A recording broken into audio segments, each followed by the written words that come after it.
England won the U17 World Cup in India with a thrilling 52 final victory over Spain. England's World Cup winning youth players should seek loan moves to fulfill their potential, according to one of the predecessors in the Young Lions set-up, Jack Cork. Cork was a highly rated product of the Chelsea Academy, captaining the club's youth and reserve teams as well as England under-19s, but failed to make the first team at Stamford Bridge. Instead, he set out on a series of temporary moves, 6 in total, building the experience that has made him a Premier League regular with Southampton, Swansea and now Burnley. The bulk of the side, which captured the Under-17 World Cup for England last week, are with elite clubs including Chelsea, Manchester City and Liverpool, but Cork thinks chances will be limited at that level. It's always difficult, especially at the big clubs, but the way it works with the loan system, there are a lot more opportunities, he said.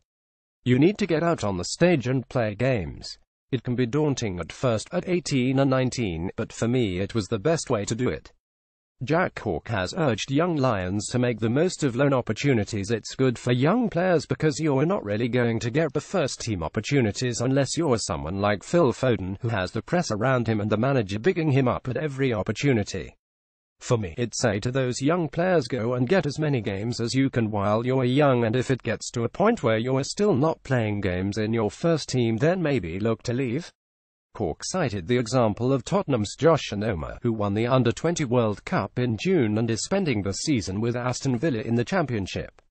I watched the first half of the Villa game against Preston the other night and I saw Onoma, he said.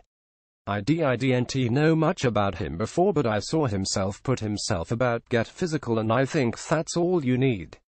To put yourself out there, to be in a competitive environment where people depend on you to get results. I was really impressed with him. He could probably have sat at Tottenham playing a couple of times, but you need games coming from that sort of environment.